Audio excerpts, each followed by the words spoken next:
because I'm just going to give this other article that was part of that same article, but from a different perspective. Apparently, they interviewed a woman named Kat Murphy, a college student that had wanted to be a journalist since they were 11. I can relate to that, by the way.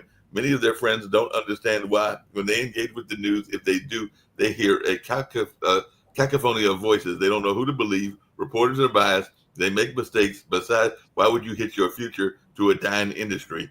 And there's a lot of commentaries what this person says. Oh, good for you. Look at what you're walking into. You're going to be screaming into the void. You're going to be useless, said Murphy, a 21-year-old graduate student at the University of Maryland's journalism school. She is undeterred, and it's also why she's not surprised by the findings of a study this fall that documented negative attitudes towards the news media among 13 to 18-year-olds. So apparently they use words like bias, crazy, boring, fake, bad, depressing, confusing, and scary. So they don't know why anybody would go into this particular field, and they're trying to get on Kat's case for going into this field. So do you have any of your students that are journalists, Dr. Sharif? And if so, are they proud to go into the field and they want to study journalism? Yeah, journalism actually very popular thing in South Asia. Very, very popular things. Even if you see that Bangladesh media, there are a lot of media, they are growing. Beside that, the institutional media like Bangladesh televisions, just last week they take one of my interview, and ATN Bangla, like private channel, Channel I, private channels, and Prothom Alo or Daily Stars, they are very popular channels and media. Beside that, they are developing what it called. Uh, there are many grassroots level journalists also, those who use social media and they become the journalist and all of the things. And there are a lot of social media influential in our community. But honestly speaking, how social media developing, I really want to respect. But I really like one of the method of China. China said, okay, if you want to be journalist or if you want to be influential, I do not have problem, but you have to be expert of these things. There are a lot of misinformation and disinformation in social media. So how China is regulating that, okay, you can bring all of your idea, your informations and everything in social media, but you need university certificates. That is important, I believe, because without the subject matter expert, if I bring all of the idea and information and everything, and some point lot of misinformation and disinformation, this is important. So I believe that USA, even Pot TV and World Talent Economy Forum can work together for solving this misinformation and disinformations. And beside that, educating the journalist. This is very, very important. Right now, everyone journalist, but knowledge is very important. Yeah. What's your take on that, Chris? Because that is one of the things that the article was talking about, was that journalists didn't help themselves with mistakes or ethical lapses that make headlines, and there is a lot of opinionated journalism. Even on this network, we've talked about the Fox versus the um, News Nation, or some of the other ones that might be one on the conservative or one on the liberal side, if I can use those kind of terms and everything like that. But what is your take when there's a lot of opinionated journalism? Well, first of all, I need to redouble on Dr. Sharif. So, Dr. Sharif, when you were a teenager, and I realize, Jatovia, I'm kind of putting this. It's not the teenager of today, but it's closer though. When I was a teenager, we had ABC, CBS, NBC. That was it. I mean, and cable. That was, or not cable, but UHF. That was basically our deal. But and I was lucky. I had Walter Cronkite and Huntley Brinkley. We had news, and it was interesting because of Vietnam era. So it was really, really investigative journalism done really, really well, and embedded stuff. So that was a real interesting aspect. But Dr. Sharif, when you were a teenager, you're interested in space, right? You're interested in space type aspects. When did you first? When did you like? Oh, I really want to do space stuff. Was it because of news, or was it because of movies, or was it because of books, or was it because what drove you towards that? If you ask me, my teenagers, if I choose this path, definitely book, because that time social media or media do not have strong influence in Bangladesh. So definitely book. Yeah. Okay, so what book? And I don't care if it was Jules Verne or Dudna or whatever else. What book really drove you towards that? Okay. If you ask me for Bangladesh experience, definitely I grow in Bangladesh when I was in teenager. There is a popular writer. It's called Humayun Ahmed. He bring all of the innovative thoughts and innovative things and everything. And I'm a big fan of this writer.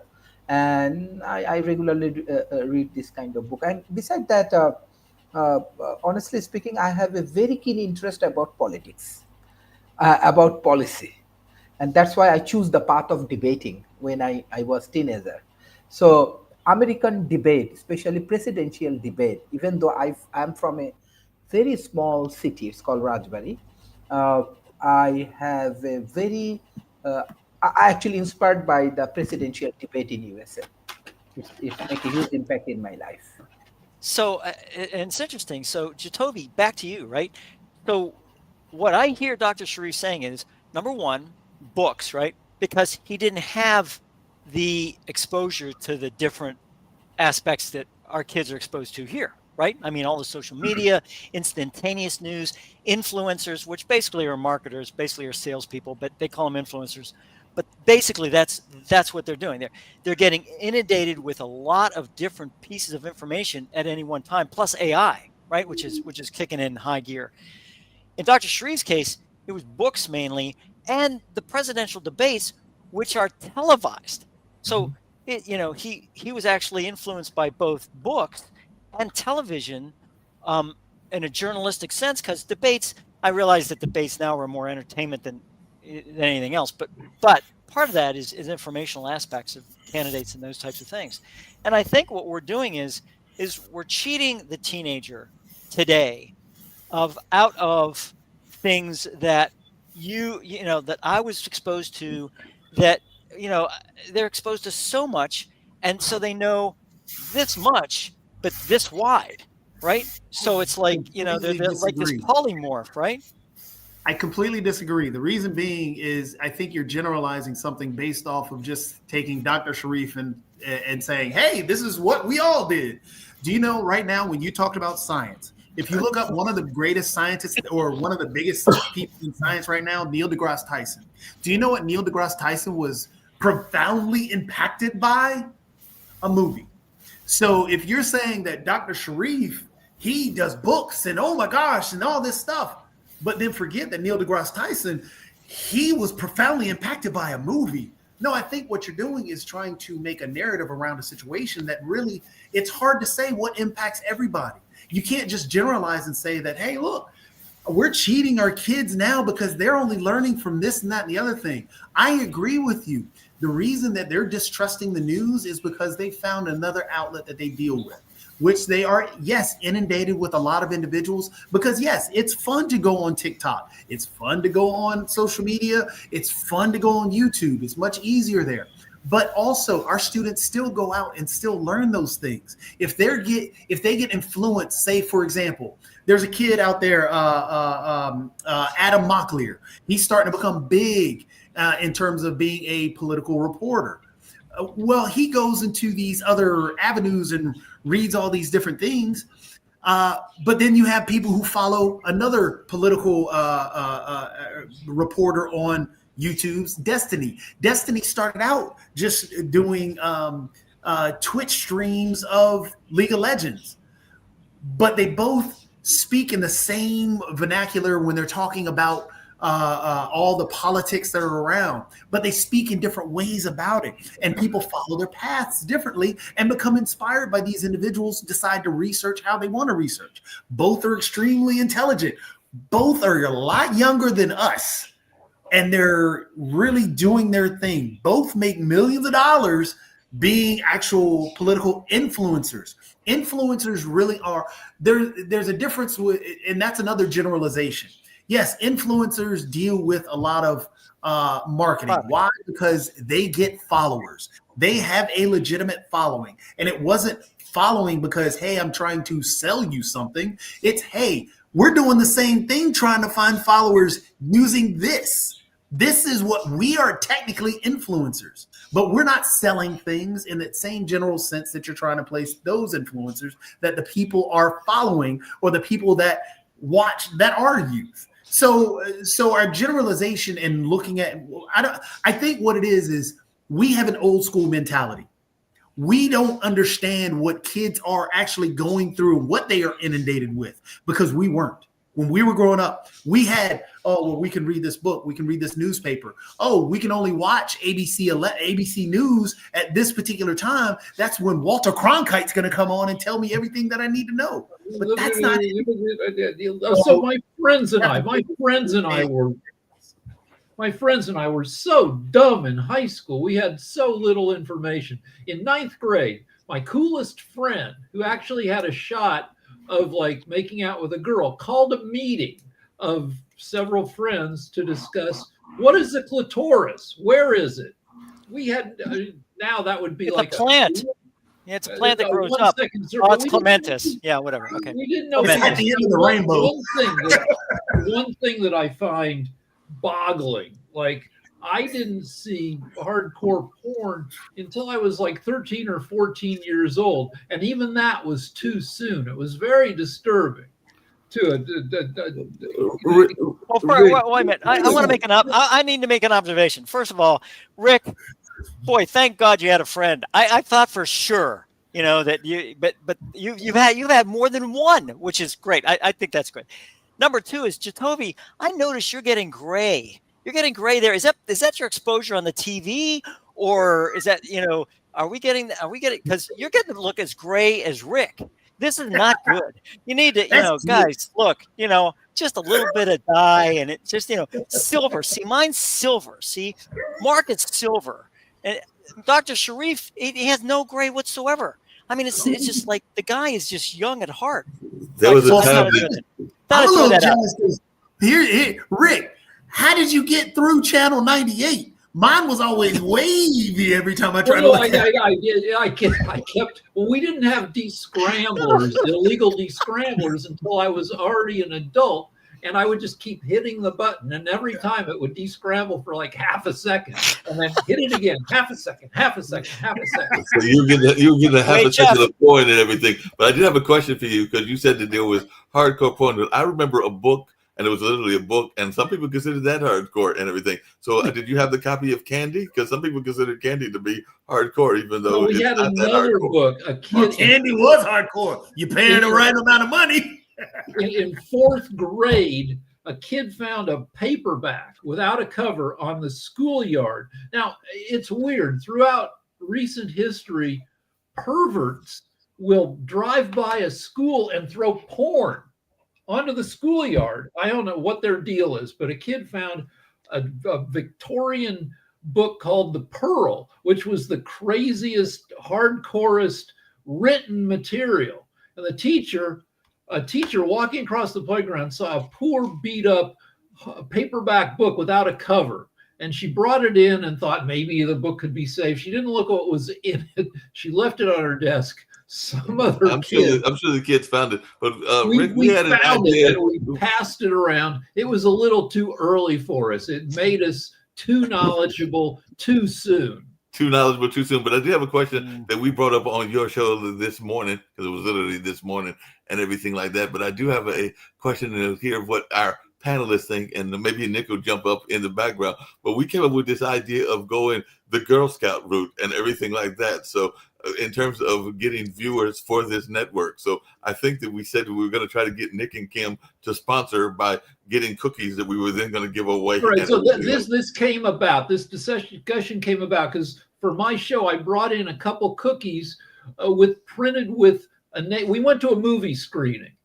And after the screening, they gave out cookies with the name of the movie to get you to vote for it when it comes award time, for Oscars and Golden Globes. And yeah, it would be great to have Naked at Night cookies, but where are we going to give them out? That's the trouble. Like we can't ship the cookie to every viewer. Hold on. hold on, Rick. That's the easy part to figure out where you're trying to ship them out. My question comes in: what shape are those cookies gonna be? I mean, you're talking about making it. It's like, no, you'd pay extra for a crazy shape. It would just be a regular, the cheapest cookie is just going to be a round freaking cookie. But yeah, I can see where that could get out. So the cookies are not going to be shaped either in a figure 8 or in a 69 and everything along those lines, because those could be the shapes of the cookies and everything. Make sure you mold the cookie just right, Rick. Mold that cookie. Rub it perfectly so it goes shaped great. I don't know if cookies are the best way to increase viewership. We added a pretty woman to our show, and that doubled at least our viewership. But I don't know how you do cookies. Are you putting icing on the cookies? Jesus. All right. Dr. Sharif, I'm sorry for my compatriots. It's just, I'm sorry. I apologize. When you get to 70, you just stop that. I don't know what it is. It's just like you don't even think about it anymore. It's like, never grow up. But Chris, we're going to get back to the media since we still got about another 26 media. And Please. This is actually going to be a serious topic, 26 minutes that we've got left and everything like that. But apparently, our favorite person, and I'm being sarcastic, I know that you sometimes like some of his views and everything, Chris, but apparently Trump is ramping up on reporter attack with the White House media bias tracker. So he's on the White House webpage, they presented a hall of shame for news reports that the president disagrees with. So apparently if we put out maybe even one of these reports, he will have a wall of shame. So what are our thoughts around this wall of shame that is on the White House page? So it's literally on the White House page. Well, you know what's going to happen is there are going to be journalists, there's going to be press people that are going to want their name on the wall of shame. They're going to actually like get there, and if they do, they're going to be like, all right, I made it, the Hall of Shame, yay. It's like, it's all Trump all the time. This guy is a massive manipulator of he loves his name in any way, shape, or form out there. That is, to me, to him, free press, good or bad, doesn't make any difference. If it's, and I know that this would be really hard to do because there's not a news agency that would do it. But if they just ignored him for a week, I mean, not even mention his name, it would drive him crazy. I mean, literally up the wall. Like, how come you're not mentioning my name? Why aren't you mentioning my name? I'm president of the United States. Why aren't you doing this? I would just go round and round and round. But they haven't learned. Like, he loves the attention, loves it, good or bad. I've yet to see a journalist ask him a disrespectful question. I would be interested. Like, he's always calling people piggy and shut up piggy, and it's like, I would love to see somebody. They'd never be invited to the White House again. I just want to see his reaction if somebody said, "You're calling people piggy, but you're fat yourself. So what's the deal?" President fat. Like, what would happen? I mean, I'm sure he would explode, but it would be interesting video. Well, Rick, I was going to call you Smarty Pants, but I just decided no, I'm not going to do that. But you are Smarty Pants. Apparently, he's identified the Washington Post, CBS News. I was trying to answer Mark, but he brought us to the serious part. Yes. The worst part about it is that because that is more dictatorial and authoritarian style, and what's going on in other countries of making particular enemies in the media, or making particular organizations and particular individuals in the media targets and considering them enemies to the state and so on and so forth. That becomes more propaganda-ish. That becomes more dictatorial and authoritarian, which we should all push back against. But the sad part is we normalize it, and it just continues to get worse and worse. So, yeah. How does people make it on the repeat offender list? Because they named some of the ones, and that's what I was going on. They named MSNBC, and which he calls recently rebranded as Miss Now, and then CNN, CBS News, and the Washington Post. But when it comes to the repeat offenders are people like, and I just named one of them, but it was Politico, which I get that's a political magazine, New York Times, BBC, and People. People is basically like, isn't People still basically entertainment news? If you don't say praising words about Trump, Trump thinks you're an enemy. That's it. Also, a People magazine reporter about 10 years ago claimed that Trump sexually assaulted her. So I assume that reports of that have appeared in People magazine itself. More than 24 women have accused Trump of sexual harassment or assault, and that includes a People magazine reporter. Okay, because I was trying to figure that out, because I am correct in thinking that People is basically just a entertainment magazine, because I always think of People as like The Old Life and People and a couple of other ones that are entertainment oriented and everything like that. But it's been a minute since I picked up a copy of People, so. Yeah, no, I mean, yeah, it's ridiculous. I mean, he put up a wall of presidents just to make a joke about Biden. He put up portraits of all 46, 47 presidents across history so far, except one of them, the Biden one, just says auto pen and has a picture of the auto pen contraption. So he's and this is along an entire portico. It runs for 75 feet along the outside of the White House. There's no decorum there. Yeah, no decorum at all. We can debate about whether we need decorum anymore. Well, speaking of decorum, and that's where I was going to go, and I was just curious because I remember growing up, I did like to read the Reader's Digest. I did pick up Time and Newsweek and things along those lines, and would read the various ones. I did pick up People. I'm going to be perfectly honest. Part of the reason I picked up People is because, and Chris, you'll love this, People had a good crossword puzzle, and it was fun to do that crossword puzzle within People and everything like that, because it was fairly easy. It wasn't the New York Times. That was the other reason I liked it. It was a much easier crossword puzzle than, say, the New York Times one and everything like that. But I was just wondering, which magazines did you read, and do you still read those magazines? And I will not lie, I did pick up copies of some of the Playboys and Penthouses. Playboy had a great 3-part article on Howard Hughes. It was great. So I had to pick it up for 3 months in a row. I told my wife, I said, look, I got to get the part 2 of Howard Hughes.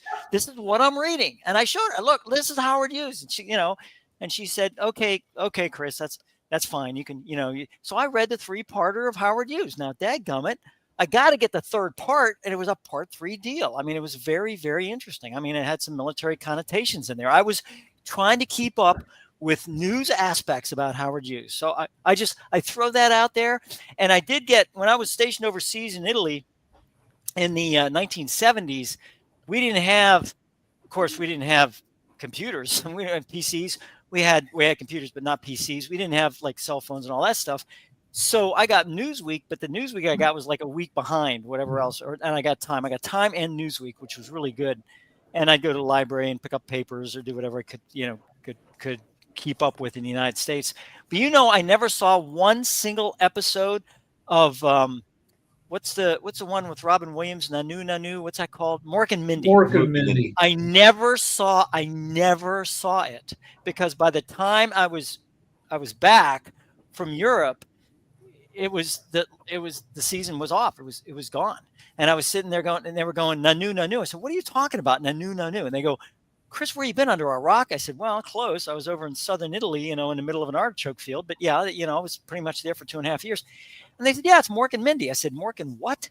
They said, what? I said, what the hell kind of thing? They said, Chris, you got to sit down and watch this thing, and summer reruns or whatever it was.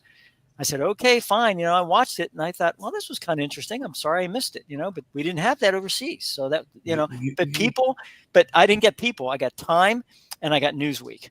And those actually were really, really good magazines. And I was in intelligence at the time, so that was considered open source intelligence, it's still called open source intelligence. OSINT is what they call it, OSINT now, open source intelligence, which is anything other than that which is classified. So anything that you pick up in a newspaper or on social media or whatever else, you can consider open source intelligence.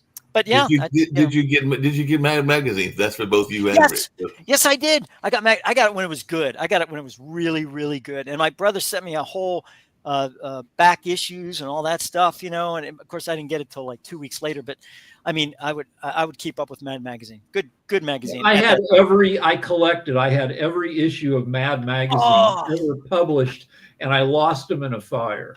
Oh, wow. Oh, Rick, I'm so sorry. Oh my gosh, I want to cry. I couldn't complain though, because the rest of my family lost so much more. All I lost were some magazines. Sure. Hey, Jacoby, I'm gonna just put us out there and everything like that, because there was another popular magazine that I also used to read, and some people read this magazine for the articles because it was a small magazine. But let's be very honest, it also had a great photo array in the middle of it, including a model. So yes, I would not lie, I did pick up Jet for the models and everything like that, because Jet did have some wonderful models in the middle of it and all along those sides. So I don't know if that was you as well. So yeah, I picked up Jet sometimes for the models. I like how you were honest and said you didn't pick up Jet for the articles on the inside. You picked up Jet for the model that was in the middle. I read Jet. All the words. Let me spin to it was good. I mean, I like Jet. Yeah, Jet was good, and Ebony was good. Yeah. So when I was a kid, Playboy magazines were like gold. They were not easily available, and one kid in my group figured out, we were in a college town, that you wanted to dumpster dive at the frat houses in late May when they were cleaning out their rooms going home, and we found some Playboys that way. Yeah. And when I was in the Air Force, I was at one point, this is kind of a sad story, but it's got a reason for I'm saying it. I was a summary court officer when I was a second lieutenant. And summary court officer, if somebody dies on your base, they make you a summary court officer, which means you have to act as that person. You have to pay off their bills. You have to make sure that they, whatever insurance money they get is either given back to the family or paying off bills or whatever else. And you have to pack the person out as if you were that person. And the one thing they always told us was, get rid of the magazines, get rid of the Playboys, get rid of the penthouses, get rid of all that stuff. You don't want that going back in a box to their family and then them opening it up and them having an other than, pristine memory of this individual. So I thought that was a really good way of the military handling that type of thing. And, it was, and I and particularly write some of to those the family magazines, and all that. Yeah, and particularly some of those magazines were a little bit raunchier, so you definitely didn't want them getting Hustler or Club or anything like that. So that might be even worse than getting a copy of Playboy or Penthouse, because those were mild pictures. In the early 70s, a men's magazine arms race began. It was kind of like Johnny Carson owned Late Night for 15 years, and then Letterman came along. So Playboy owned the men's magazine market for, I don't know, from the 50s into the 60s. But in the late 60s, these other magazines popped up saying, we are going to show you more than Playboy shows you. And that was a Penthouse and Hustler, and then a ton of them. Yep, there was a lot of them. Like I said, I mentioned Club. There was a couple of other ones as well. I don't remember all their names, including some that were geared toward certain minority communities. I think there was one called Players, if I remember correctly. Hold on. Let me just say this. I just want to say this, which is really hilarious. Just want to let y'all know. Right now, it is killing me because this is just so funny. If you think about the conversation, we are literally going through Mark Lee's porn collection. I never said I had that collection. Don't go there. Gosh, I had no idea. I'm really glad you brought that out, Jacoby, because I would have never known. No, never said that. Don't now go there. You listed it. Now I get to go throw up. But there were certain ones that I never had, and everything might have had family members. So but I did have a question for Rick, because there was speaking to his arms race, there was a very popular magazine that was even at the stores and the grocery stores. And I think part of it was that you had to use your imagination because there weren't as many pictures. And that was the whole notion of Penthouse Forum, which is actually supposedly these stories of sexual encounters and everything like that. But it was actually, Dear Penthouse Forum, I But- never thought this would happen to me. I was studying at the library late at night. Yeah, they all begin. I was going to say, this sounds like Rick. Were you writing under a pseudonym, like Yes. I am big or something, or I mean, what? This is Rick. I wouldn't, No, my brother liked the stories. I liked the pictures, so we had. But often it wasn't the magazines you had; it was the magazines your dad had in his nightstand. but how many of those stories were real? That's the point that I think that Chris was trying to None get of to. them were Because real. but most of those things I think were totally made up encounters, totally made up. Of course things that they people- were. Of course they were. I So- remember one of my high school classmates wrote an article and shipped it in, and they published it. It was about some guy. I mean, he was like, I said, "Oh my God!" He says, "Yeah, man." He says, "I got published." I said, "You got a published article?" He goes, "Yeah, Penthouse Forum." I said, "What?" I said, he said, yeah, look. And he showed me the draft, and then he showed me the article. It was like, oh my gosh, it was like word for word. I said, "Oh, Rick, I can't." His name was Rick, by the way. Not Rick. Not you. What people younger than us don't realize is how little porn there was in the world. Adam Carolla has a joke that his grandpa, to get any stimulation, had to go find a hill and lie on his back and wait until a sexy shaped cloud drifted Not by. the sexy shape. There was, now, I mean, it's a horrible cornucopia on every computer. But back then, no, it was. I wouldn't know. Well, I mean, that comes back to the modern day world, because aren't there a lot of people that are making money off of OnlyFans by being scantily clad? I told you that I saw one probably about a year and a half ago, and she literally was just walking around her swimming pool in her apartment complex and everything like that. That was her OnlyFans. And that address was, Mark? No, Yeah. What's the name of What that? was the address again, Mark? I just I- want to I would argue. you I'd argue that this is a good thing, because 30, 40, 50 years ago, if you were in porn, it was because you had an abusive husband or boyfriend. Maybe you both had a drug problem. Maybe he was a biker and he pushed you into it. Linda Lovelace, the most famous actor of the early porn era, Deep was Throat, yeah. the victim of horrible abuse. She was forced to do all this stuff. Now with OnlyFans, I think there's much less abuse, and you have more OnlyFans who are basically small business people making money off of, sexy pictures. And there are more OnlyFans, there are more people who generate content on OnlyFans than there are cops or doctors in the United States. Well, I didn't realize that, but isn't the problem with Well, OnlyFans, which just we to ran take into it with serious, Duke real quick, University and Mark, everything? Hold on, Mark. Just to really point out the thing about OnlyFans, there is a dark side of OnlyFans, which we talk always about the happy side of OnlyFans, of these jokes about the people walking around making the money doing this. Well, if you talk about the amount of people, how you just stated, the amount of cops and everything else across the U.S. I mean, there are millions of people on OnlyFans. There are only a few people that have actually made money. Yeah, most people don't make beans. And then if you look at it that way, and you're talking about a lot of individuals on OnlyFans end up self-conscious. They have body issues. Some have committed suicide.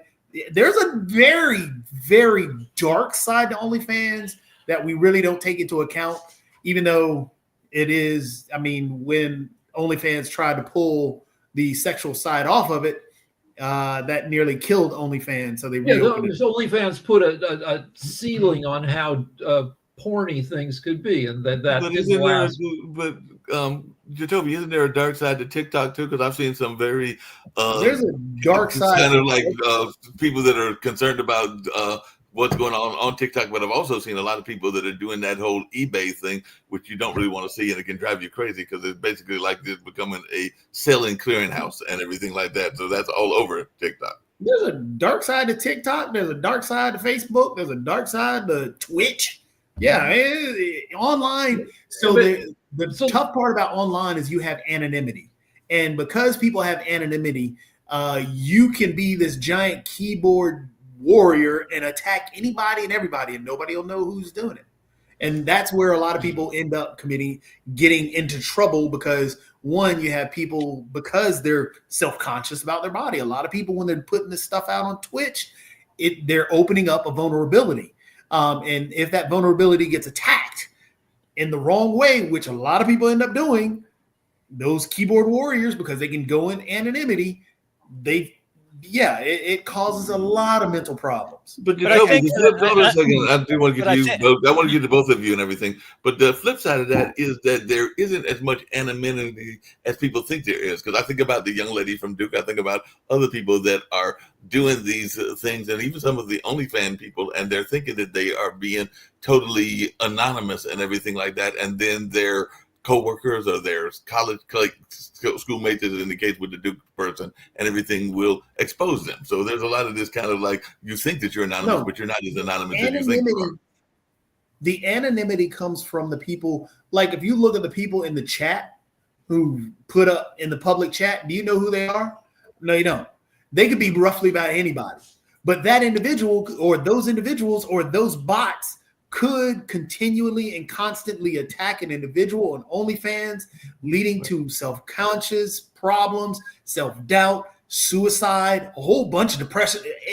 There's a lot of problems with online stuff. That anonymity is huge. So beyond tech disrupts everything, and tech gives people financial opportunities, but a lot of them are crappy opportunities. My wife volunteers at the library book sale. And how would that be like disrupted by tech? Because they hold the sale, they let the early birds in, and the early birds are eBay book dealers, and they have a scanner, and they hit every book title, and it tells them how much can they sell this book for. They're going to buy the book for $1. They could sell it on eBay for $5. They swoop in and they grab all the books that are worth anything, and it leads to like rancor and people arguing, and because of tech. Yep. Yeah, I mean it's interesting. And Rick, I think that with this porn stuff, the bottom line is this: the porn industry has introduced many of the things within the internet that are now considered commonplace. They introduced video, they introduced pictures, they introduced audio, they introduced a lot of things within the system because they kind of had the carte blanche to do that. And all of a sudden, everyone else picked up on it and used it for legitimate purpose. Well, more That's legitimate right. purposes, Porn I guess. propels So, tech. It does.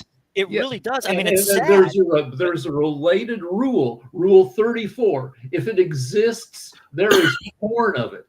Like if you go online, if you want to see like The Simpsons doing horrible stuff, if Family Guy, Pokemon, just anything. Yeah, you don't have to look hard. It's not accidental. A friend of mine has gone to Vegas a number of times because that's not a city that I've been to except for once and everything. But they have gone in, I want to say it's in January, maybe it's in February, but they've gone because the Computer Geeks and the Porn Awards are on the same month and everything. I want to say the same week and everything, and they almost do that intentionally.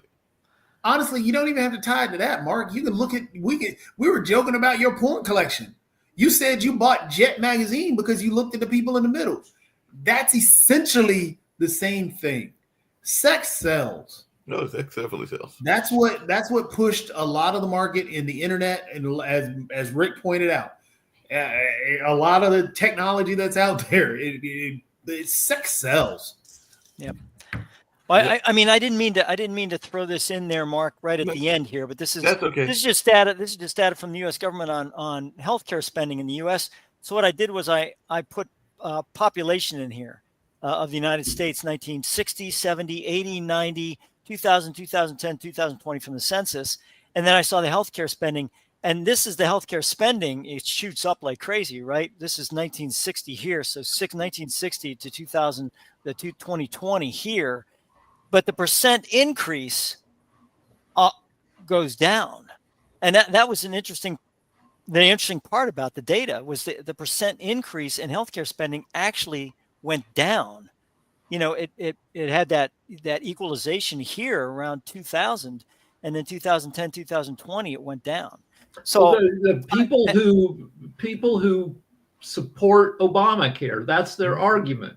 Well, I kind of get that from the data point. Like I don't like Obamacare, but the data, when you look at the data actually supports Obamacare. So it's like, no wonder people are, saying, hey, look at the data. And that's what I always try to do. I have my opinions.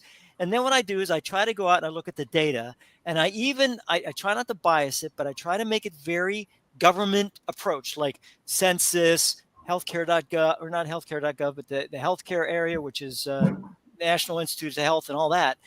And then I put it together, and all of a sudden it's like, I can't sit there and say, well, this is wrong. I mean, the calculations are correct and everything is good. And you're right, Rick. It looks like here there's a percentage decrease. I mean, now I didn't take into consideration taxation, the taxable aspect on that, which is, the taxpayers are actually subsidizing Obamacare. But if the healthcare spending goes down, does that benefit me as a taxpayer? I don't know. You could make that argument. But anyways. And the thing that nobody talks about except me is that, good, like medicine was cheap when medicine sucked in the 50s. You would die from frickin' everything, but it didn't cost very much for doctors. Now we can add 10, 20, 30 years of healthy life to people, but you're going to pay for it. Ozempic. There are 150 million people who are obese in America. We can save them all, but it's going to cost them $500 a month. Yeah. As we get ready to wrap up and everything, like Jatovia and all along those lines. This was really a lot of fun, guys. Thanks. Yeah, this has been a lot of fun, and I was just going to close out with a little fun as well, because at least in the olden days, as Jatovia would call it, and everything like that, there was this notion of imagination. Because even with the bikini model that we were talking about on Jet, I was having to imagine what they looked like, because they were in a bikini and everything like that. But there was not a whole notion of and now it seems like there isn't much left to the imagination. So I just wanted your take on that, because it doesn't seem like there's much left to the imagination in the younger generation. And everything. So I imagine, because I've been looking at naked ladies now for 55 years. I imagine there's a little spot in my brain that is just completely burnt out from overstimulation. It's just like the neurons are like imagination. Do you guys realize how creative these kids have gotten for sex? I mean, you got people dressed in outfits, doing all this crazy stuff you could never do in the Kama Sutra. I mean, there's the evolution out there. Yeah, for when I worked on a TV show, we went to a furry convention because to see what they get up to. But they have you seen? Now, Rick, you do the technology thing. Overseas they've got actually even now where you can buy a piece evidently and connect it to somebody else's piece via the internet. And hey, now you're playing with somebody. It's a stupid term. Somebody's gonna have to come up with a better term. Teledildonics. Teledildonics? Yeah. So you want to talk about creativity? There you go. Yeah. Imagination. Hey. Yeah, and just wait till we have chips in our head, and you want to, people will be matching. Well, chips in our heads and all that. One thing that was talked about during Thanksgiving, it wasn't about sex, thank goodness, because I don't know that I would want to hear that from family members and everything like that. But we were talking about the vacuum cleaners that are now shaped into, because one of my relatives apparently has a robotic cat. They even to the point of rubbing the cat, because apparently the cat has a realistic fur, and they were talking about the robot dogs and the robot kind of like vacuum cleaners and stuff like that. So I guess people that are allergic or don't want the real thing. All right. Let's bring it back to sex. There is a robotic brothel in Berlin, Germany.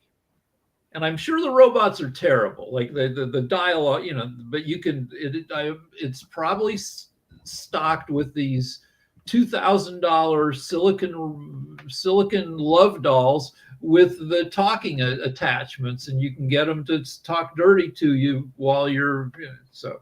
Before I wrap it up, just tell me, I mean, you've got real dogs, and I know that my brother's got real dogs. Would you even bother getting a robotic dog? Because when I heard about this robotic cat that somebody had, and I like cats and dogs, I'm going like, why? Nope, not at all. I ain't getting no robotic dog. Or a robotic cat or any other robotic critter. Not yet. I mean, but maybe in 10 years when they have full personalities. The regular ones have full personalities. They do, but then they also you only get 15 years with them if you're lucky, and it's and also there's poop and pee every place. Well, that is and an often issue. vomit. Yeah, that is an issue. We did have to deal with that during the holidays and everything like that. So that is true. You don't have to deal with that with the robotic ones for sure. All right. See, I will see you guys tomorrow morning. All right. See you tomorrow morning. You going to say also, and then I'm going to hit the. Just to bring it back to what the whole day has been about in terms of healthcare. Just to let you know, Mark, Cigna. Anybody who's uninsured or who's insured by Cigna will have to pay out of pocket or have to pay out of network costs for care from UNC Health hospitals, clinics, and doctors until a deal is reached. This is why we need universal healthcare.